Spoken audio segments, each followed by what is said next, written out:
Hello positive souls, welcome to spiritual healing direct. നിങ്ങൾക്ക് എല്ലാവർക്കും ഈ ചാനലിലേക്ക് സ്വാഗതം. ഇന്ന് നമ്മൾ സംസാരിക്കുന്നത് ക്യാൻഡിൽ മാജിക്കിനെ കുറിച്ചിട്ടാണ്. അപ്പോൾ നിങ്ങൾക്കിതിൽ താല്പര്യമില്ല എങ്കിൽ ഇപ്പോൾ തന്നെ സ്കിപ്പ് ചെയ്യാം. പക്ഷേ ഇതിൽ കുറച്ച് ചെയ്യേണ്ടുന്ന കാര്യങ്ങൾ, നിങ്ങൾ ആദ്യമായിട്ട് ക്യാൻഡിൽ മാജിക് ചെയ്യാൻ പോകുന്ന വ്യക്തിയാണ് എങ്കിൽ നിങ്ങളുടെ ഇൻറ്റൻഷൻസ് അഫർമേഷൻ സെറ്റ് ചെയ്യാൻ നിങ്ങൾക്ക് ഹെൽപ്പ് ചെയ്യുന്ന ഒരു കാര്യമായിരിക്കും ഇത്. ഫസ്റ്റ് സ്റ്റെപ്പ് എന്ന് പറയുന്നത്, നിങ്ങളിതിൽ വിശ്വസിക്കുകയാണ് എങ്കിൽ മാത്രം ചെയ്യുക, അല്ലാത്ത പക്ഷം ചെയ്യാതിരിക്കാം. കാരണം ഇത് നമ്മൾ വിശ്വസിച്ചാൽ മാത്രം ആണ് ഇതിൽ ഫലമുണ്ടാവുകയുള്ളൂ, അത് ഏതു കാര്യത്തെ പോലെ തന്നെ. അപ്പോൾ ഫസ്റ്റ് ഓഫ് ഓൾ ഇതെന്ത് മണ്ടത്തരമാണ്, ഇതുകൊണ്ടൊന്നും ഒരു കാര്യമില്ല എന്ന് തോന്നിയാൽ തീർച്ചയായിട്ടും അതുമായിട്ട് മുമ്പോട്ടേക്ക് പോകാതിരിക്കുക. First step. സെക്കൻഡ് സ്റ്റെപ്പ് എന്ന് പറയുന്നത്, നമ്മൾ ക്യാൻഡിൽ മാജിക് പലതരത്തിൽ പല കളറും പല രീതിയിലുമാണ് ചെയ്യുന്നത്. ഓരോ കളറിനും ഓരോ പ്രത്യേകതകളുണ്ട്. ഇപ്പോൾ നമ്മൾ ബ്ലാക്ക് കളറാണ് യൂസ് ചെയ്യുന്നതെങ്കിൽ പ്രൊട്ടക്ഷൻ വേണ്ടിയിട്ടാണ് നമ്മൾ മെയിനായിട്ട് യൂസ് ചെയ്യുന്നത്. നമ്മൾ സാധാരണ ഇവിടെ വളരെ സിമ്പിളായിട്ടുള്ള ഒരു മാജിക്കാണ് നമ്മൾ കാണിച്ചിട്ടുള്ളത്.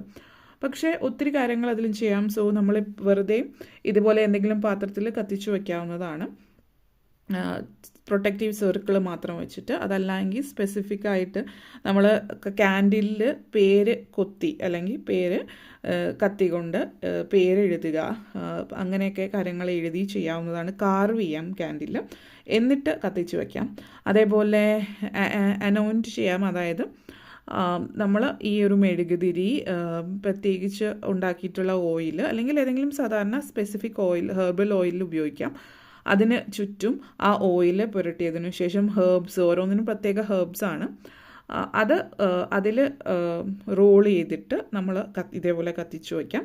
ഈ പറയുന്ന കാര്യങ്ങൾ നിർബന്ധമുള്ള കാര്യമല്ല, എന്നിരുന്നാലും ഇതൊക്കെ ചെയ്ത് നമുക്ക് കത്തിച്ചു വയ്ക്കാം. അതേപോലെ എക്സ്ട്രാ പ്രൊട്ടക്ഷന് ചുറ്റിനും കോട്ട്സ് എന്തെങ്കിലും, അതായത് ഏതെങ്കിലും ക്രിസ്റ്റൽസ് വയ്ക്കാം. ഇന്ന ക്രിസ്റ്റൽ ഇന്ന കാര്യത്തിനൊന്നുണ്ട്, അതിപ്പോൾ നിങ്ങൾക്ക് അറിയുന്നുണ്ട് എങ്കിൽ നിങ്ങൾക്കത് യൂസ് ചെയ്യാം. അതല്ല എങ്കിൽ ഏതെങ്കിലും ഒരു കോട്ട്സിൻ്റെ ക്രിസ്റ്റൽ ചുറ്റിനും വയ്ക്കാവുന്നതാണ്, അല്ലെങ്കിൽ ഒന്നോ നടുക്കായിട്ടോ നിങ്ങൾക്ക് ഉള്ളതനുസരിച്ചിട്ട് വയ്ക്കാം.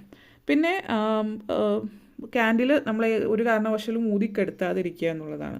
കാരണം നമ്മൾ ആ ഇൻറ്റൻഷൻ സെറ്റ് ചെയ്തിട്ട് അത് പൂർണ്ണമായിട്ടും കത്തിത്തീരാം. ഇനി കത്തിത്തീരാനുള്ള അവസരം ഇല്ല എന്ന് വിചാരിച്ചിട്ട് വിഷമിക്കേണ്ട.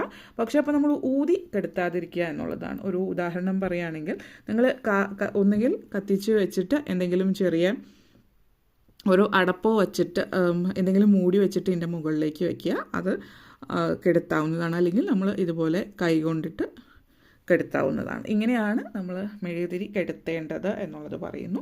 ന്യൂ മൂൺ സമയത്തും ഫുൾ മൂൺ സമയത്തും എന്താണ് ചെയ്യുന്നതിനനുസരിച്ചിട്ട് ചെയ്യാം. ഫുൾ മൂൺ ആണെങ്കിൽ പ്രൊട്ടക്ഷനും, ന്യൂ മൂൺ ആണെങ്കിൽ പുതിയ കാര്യങ്ങൾ തുടങ്ങുന്നതിനും ഒക്കെ നമുക്ക് ചെയ്യാവുന്നതാണ്. ഇതിനെപ്പറ്റി ഒത്തിരി കാര്യങ്ങളുണ്ട്, സിമ്പിളായിട്ട് കുറച്ച് കാര്യങ്ങൾ പറഞ്ഞു എന്ന് മാത്രം. Thank you all for watching.